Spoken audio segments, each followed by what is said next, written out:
ဒုတိယပိုင်းမှာတော့ရွာကိုသွားတဲ့လမ်းခရီးအတွင်းဘန်ဟာသူ့မှာထူးကဲတာလုံးနဲ့ပစ္စည်းထုတ်လုပ်ရေးမော်စွမ်းအားရှိနေကြောင်းအားလုံးကိုတက်တည်ပြခဲ့ပါတယ်။ဒါပေမဲ့ဒီလိုအရေးချင်းရှိနေပေမဲ့လည်းဘန်ကတော့ဒီလိုမော်မျိုးဟာလက်တွေ့မှာအသုံးမဝင်ဘူးလို့ယူဆပြီးစိတ်ပြက်နေခဲ့တာပါ။ခီးဝေးကြီးကိုပင်ပန်းသွားလာခဲ့ကြပြီးနောက်မှာတော့သူတို့အခြေချနေထိုင်ရမယ့်ရွာလေးနားကိုဆက်ရောက်လာခဲ့ပါတယ်။ဘန်ကကန်ဆင်ရဲ့အခြေအနေကိုစိုးရိမ်တာကြောင့်အတင်းအကျပ်မလုပ်ဖို့နဲ့အလွန်မင်းပင်ပန်းနေရင်အိမ်ပြန်ရင်လည်းရပ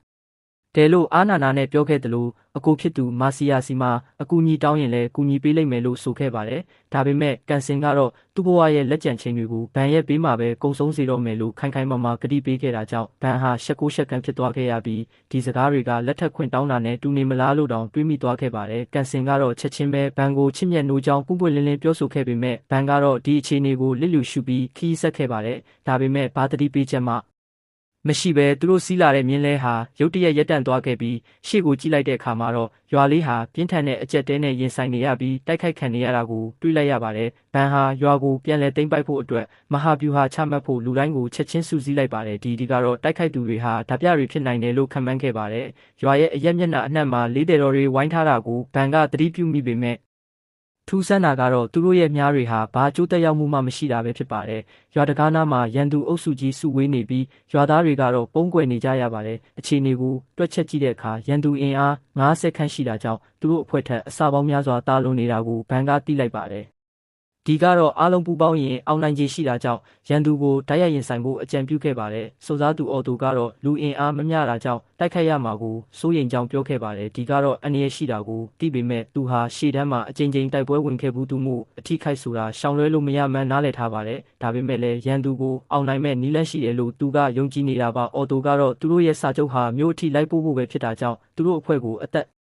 အန္တရာယ်ရှိမဲ့အလုပ်မျိုးတွေမထည့်ချင်ဘူးလို့ဆိုပါတယ်။ဒီကတော့ဒီရွာဟာဘန်ပထမဆုံးအုပ်ချုပ်ရမယ့်နယ်မြေဖြစ်တယ်လို့သူကာကွယ်ရမယ့်ပထမဆုံးသောပြည်သူတွေရှိရာနေရာလည်းဖြစ်တယ်လို့ပြန်လည်ရှင်းပြခဲ့ပါတယ်။အခုလိုအရေးကြီးတဲ့အခြေအနေမှာမှဒါမထုတ်ရင်ဘယ်အချိန်မှထုတ်မှလဲလို့လည်းသူကမေးခွန်းထုတ်ခဲ့ပါတယ်။စုံစားသူတွေကဒီရဲ့ဂုဏ်သိက္ခာကိုလေးစားပေမဲ့သူတို့ဟာစုံစားသူတွေတက်တာဖြစ်တာကြောင့်ဒီလိုတံမိုးထားမှုတွေနဲ့မပတ်သက်ဘူးလို့ဆိုပါတယ်။ဒီကတော့အခြေအနေကိုနားလည်ပေးပြီးအ ਨੇ ဆုံးတော့ဘန်ရဲ့လုံခြုံရေးကိုစိတ်ချရအောင်လုပ်ပေးဖို့တောင်းဆိုခဲ့ပါတယ်။ဒါပေမဲ့အိမ်တော်ထိန်အက်စပါရာကကြားဝင်ပြောဆိုလာပြီးတကယ်လို့ဒီတာတိုက်ပွဲဝင်ခဲ့ရင်ရွာကိုပြန်သိမ်းပိုက်နိုင်ရင်တော့အနာဂတ်ဆိုတာရှိတော့မှာမဟုတ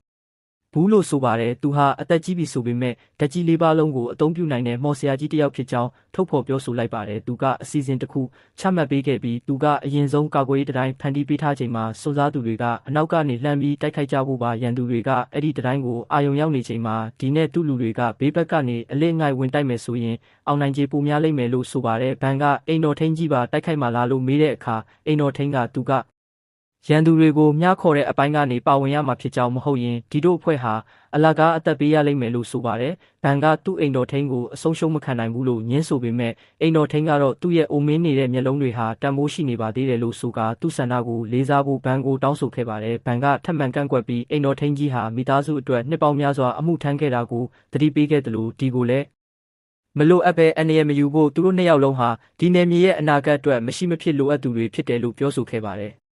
ဘန်ကသူ့ကိုယ်သူရန်သူကိုမျှခေါ်မဲ့သူဖြစ်ကမ်းလှမ်းခဲ့ပေမဲ့တေးကချက်ချင်းညှင်းဆိုခဲ့ပါတယ်။ကန်ဆင်ကလည်းရန်သူအာယုံကိုဆွဲဆောင်ဖို့စေတနာဝန်ထမ်းလုပ်ခဲ့ပါတယ်။ဘန်ကတော့သူချစ်ရတဲ့သူတွေကိုအဆုံးရှုံးမခံနိုင်တာကြောင့်ကန်ဆင်ကိုလွတ်လပ်စွာနဲ့အသက်ရှိရှိနေစေခြင်းတယ်လို့ပြောခဲ့ပါတယ်။နောက်ဆုံးမှာတော့ဘန်ကသူ့ကိုယ်တိုင်မြင်းလဲပေါ်ကနေရှေ့ဆုံးကနေတက်သွားဖို့ဆုံးဖြတ်လိုက်ပြီးတခြားသူတွေကဘေးကနေပံ့ပိုးပေးဖို့စီစဉ်လိုက်ပါတယ်။အနေရရှိပေမဲ့ဘန်ကဒီနဲ့အတူဓာရီကိုနေတိုင်းလေ့ကျင့်ထားတာကြောင့်တောင်းအလွယ်တကူကြရှုံးမှာမဟုတ်ဘူးလို့ဆိုပါတယ်။သူ့စိတ်ထဲမှာတော့ပြည်သူတွေကိုကာကွယ်ရင်းတည်ဆုံရတာဟာဂုဏ်ယူစရာပဲလို့တွေးနေခဲ့ပါတယ်။သူကဘန်ကိုကူညီဖို့တောင်းဆိုခဲ့ပြီးတကယ်လို့သူတည်သွားရင်သူ့အလောင်းကိုစွန့်ပစ်လိုက်ဖို့နဲ့မိသားစုကိုဝင်ထုတ်ဝင်ဖို့မဖြစ်စေဘူးသူ့နာမည်ကိုဖုံးကွယ်ထားပေးဖို့တောင်းဆိုခဲ့ပါတယ်။အဲ့ဒီနောက်မှာတော့စွန်စားသူတွေရဲ့အတိတ်ကစကားဝိုင်းလေးကိုခဏပြခဲ့ပြီးသူတို့ကတော့မင်းဆိုးရစာတွေထဲမှာလူကောင်းဆိုတာမရှိဘူးလို့ယူဆထားကြတာပါ။အော်တိုကဘာလို့ဒီအလုပ်ကိုလက်ခံခဲ့တာလဲလို့မေးတဲ့အခါသူကဒီနယ်မြေမှာအကြာကြီးနေဖို့အစီအစဉ်ရှိတယ်လို့ဆိုပါတယ်။ဘန်ကရုတ်တရက်ပေါ်လာပြီးအလုပ်ကိုလက်ခံပေးတဲ့အတွက်ကျေးဇူးတင်ကြောင်းပြောတဲ့အခါမှာတော့အော်တိုကမင်းဆိုးရစာတွေထဲမှာလည်းချွင်းချက်ရှိနိုင်တယ်လို့ပြန်လည်စဉ်းစားမိသွားပါတယ်။လက်ရှိအခြေအနေကိုပြန်ရောက်တဲ့အခါအော်တိုဟာဘန်ကကလေးရွယ်နဲ့အသက်ဆုံး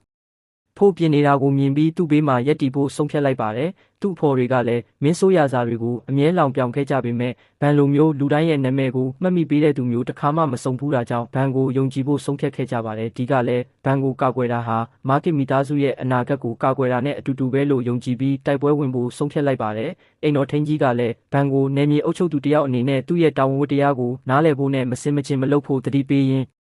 တိုက်ပွဲမှာပါဝင်လာခဲ့ပါတယ်ဒီလိုနဲ့ဖြူဟာကိုပြန်ညှိလိုက်ပြီးအကာအကွယ်တိုင်းကိုအရင်ချမယ်ပြီးရင်အဝေးကနေတိုက်ခိုက်မယ်ဒီကဘယ်ဘက်ကတိုက်ပြီးအော်တိုကညာဘက်ကတိုက်ဖို့ပြင်ဆင်လိုက်ကြပါတယ်အော်တိုကအိမ်တော်ထင်းကြီးရဲ့မော်ဆွမ်းအားကိုမြင်ပြီးအံ့ဩသွားခဲ့တယ်လို့ဘန်ဟာထူးခြားတဲ့ပါရမီရှင်ဖြစ်တာကြောင့်တနေ့မှာဘရင်ဖြစ်လာတာကိုမြင်ကျင်တယ်လို့တောင်ဆိုခဲ့ပါတယ်မကြခင်မှာပဲကျူးကျော်သူတွေဟာအနောက်ကနေတိုက်ခိုက်ခံလိုက်ရပြီး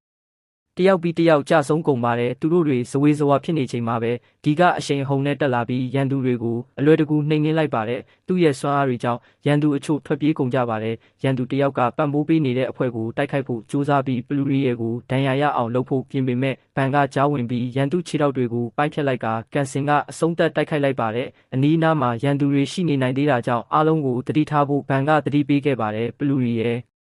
့ကတော့သူ့ကိုကယ်တင်ပေးခဲ့တဲ့ဘန်ကိုမယုံနိုင်စရာကလေးလေးတယောက်ဖြစ်ကြည့်နေမိပါတယ်။အချိန်တန်ကြာပြီးနောက်မှာတော့ကြမ်းရှိနေတဲ့ရန်သူအားလုံးကိုဘယ်သူမှထိခိုက်မှုမရှိဘဲဖမ်းဆီးနိုင်ခဲ့ပါတယ်။သဘောတူထားတဲ့စုချင်းငွေကိုရရှိတဲ့အခါမှာတော့တာဝန်ကတရားဝင်ပြီးဆုံးသွားခဲ့ပါပြီ။ဒါပေမဲ့အော်တိုကတော့ဘန်ကိုစိတ်ဝင်စားသွားပြီးပတ်စံထက်ဘန်ရဲ့ဘေးမှာဆက်နေဖို့စဉ်းစားလာပါတယ်။အဖွဲ့ဝင်တယောက်ကတော့တခြားမှာတာဝန်ရှိလို့ညှင်းဆိုပေမဲ့ပလူရီယေကတော့ဘန်ကသူ့အသက်ကိုကယ်တင်ခဲ့တာကြောင့်ဆက်နေဖို့ဆုံးဖြတ်လိုက်ပါတယ်။တခြားသူတွေကလည်းဘန်ဟာသူတို့တိခဲ့ဘူးတဲ့မင်းဆိုးရစာတွေနဲ့မတူတာကြောင့်ဆက်နေဖို့ဆုံးဖြတ်ခဲ့ကြပါတယ်သူတို့တွေဟာဘန်ကအသက်10နှစ်တောင်မပြည့်သေးပေမဲ့ဘယ်လိုလူမျိုးဖြစ်လာမလဲဆိုတာကိုစောင့်ကြည့်နေတာကြောင့်ခဏလောက်ကူညီပေးဖို့ဆုံးဖြတ်လိုက်ကြတာပါနောက်ပိုင်းမှာတော့ဘန်ဟာသူ့ရဲ့အိမ်ဖော်မလေးတေးရဲ့စူပူခြင်းကိုခံလိုက်ရပြီးတေးကဘန်ကိုအသက်ဆွမယ်ဆိုရင်ဘန်ရဲ့အသက်အစားသူမရဲ့အသက်ကိုပဲအတုံးချဖို့နဲ့နောက်ခါဒီလိုမစင်မချင်းမလုပ်ဖို့ဒေါသတကြီးပြောဆိုခဲ့ပါတယ်အဲ့ဒီအချိန်မှာပဲဒီရောက်လာပြီးဒါဟာပြတ်သားတဲ့အောင်ပွဲပဲလို့ချီးကျူးခဲ့ပါတယ်အက်စပါရာကတော့ရွာသားတွေဟာရွာတကားနားမှာစုဝေးနေကြတာကိုသတိပြုမိသွားပါတယ်ရွာထဲကိုဝင်တဲ့အခါဘန်ဟာသူတို့ရဲ့အရှင်သခင်အစ်စ်အဖြစ်မိတ်ဆက်ခဲ့ပေမဲ့ရွာရဲ့အခြေအနေကတကယ့်ကိုဆိုးရွားပျက်စီးနေတာကိုတွေ့လိုက်ရပါတယ်။ရွာလူကြီးကတော့သူတို့ကိုကယ်တင်ပေးတဲ့အတွက်ကျေးဇူးအထူးတင်ရှိကြောင်းပြောဆိုခဲ့ပါတယ်။အခုလိုတိုက်ခိုက်မှုတွေအရင်ကရှိခဲ့ဘူးသလားလို့ဘန်ကမေးတဲ့အခါရွာလူကြီးကဒီနှစ်ထဲမှာတင်အကြိမ်ကြိမ်တိုက်ခိုက်ခံခဲ့ရတယ်လို့အတည်ပြုခဲ့ပါတယ်။ဘာကြောင့်လဲလို့မေးတဲ့အခါမှာတော့ဖာဒီနန်ဒိုမျိုးစားကြီးအုပ်ချုပ်စင်တုန်းကကင်းလဲတာတွေရှိခဲ့ပေမဲ့အခုတော့မရှိတော့ဘူးလို့ရှင်းပြပါတယ်မာကစ်ကအုပ်ချုပ်ပြီးနောက်မှာဒီရွာလေးဟာအကာအကွယ်မဲ့သွားပြီးပျောက်ကွယ်သွားမဲ့အနေနဲ့ရင်ဆိုင်နေရမှန်ဘန်တိလိုက်ရပါတယ်။ရွာကအခွန်သိမ့်မရတာကြောင့်အခြေအနေမှန်ကိုတေချာနားမလည်ခဲ့တဲ့သူဖခင်ရဲ့လုပ်ရက်တွေအတွက်ဘန်ကစိတ်မကောင်းဖြစ်ခဲ့ရပါတယ်။ဘန်ကတိုင်းပြည်ရဲ့အခြေအနေကိုပဲအဖြစ်တင်နေတာဟာအပိုပဲလို့ဆိုပါတယ်။နယ်မြေအုပ်ချုပ်သူတယောက်ကဒီလိုစကားမျိုးပြောတင်သလားလို့ရွာလူကြီးကမေးတဲ့အခါဘန်ကလူတိုင်းကိုစိတ်အေးထားဖို့ပြောပြီးသူဟာရွာရဲ့အနာဂတ်အတွက်ပြောနေတာဖြစ်ကြောင်းရှင်းပြခဲ့ပါတယ်။သူဟာမင်းဆိုးရစာတွေရဲ့ကြီးလေးတဲ့တာဝန်ဝတ္တရားကိုနားလည်ထားပြီးတိုင်းပြည်ရဲ့ဥပဒေတွေမှာအားနည်းချက်ရှိနေတာကြောင့်အခုလိုဖြစ်ရတာလို့ဆိုပါတယ်။ဒါပေမဲ့ဥပဒေကိုပြောင်းလဲဖို့ဆိုတာမလွယ်ကူတာကြောင့်သူကနီလန်းသုံးတွေကိုအဆိုပြုခဲ့ပါတယ်။အဲ့ဒါတွေကတော့တိုင်းပြည်ကလစ်လျူရှုလို့မရတဲ့တန်ဖိုးတစ်ခုကိုဖန်တီးဖို့ပုံမှန်ဝင်ငွေရအောင်လုပ်ပြီးစစ်တီတွေကိုငှားရမ်းဖို့နဲ့ရွာကိုကိုယ်ပိုင်ပြုပြင်ပြောင်းလဲတိုးတက်အောင်လုပ်ဖို့ပဲဖြစ်ပါတယ်။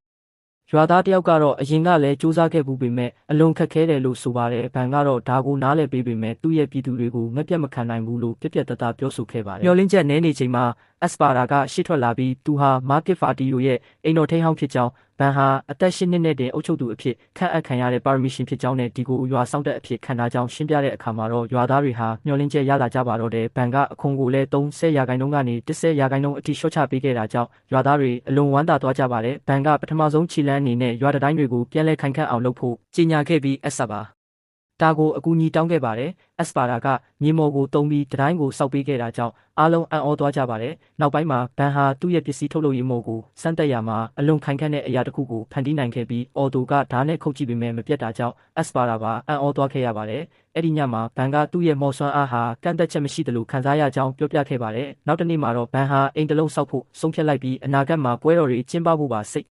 ်ကူးရင်ခဲ့ပါတယ်သူဟာအင်ကြီးတစ်လုံးကိုစိတ်ထဲမှာပုံဖော်လိုက်ပြီးမယုံနိုင်စရာကောင်းတော့အောင်တူတောင်းတဲ့အချိန်တွင်းမှာပဲအင်ကြီးတစ်လုံးကိုအပီးတီဆောက်ပြလိုက်တာကြောင့်လူတိုင်းပါဇက်အဟောင်းသားနဲ့အံ့ဩသွားကြရင်ဒီအပိုင်းလေးဟာပြီးဆုံးသွားခဲ့ပါတော့တယ်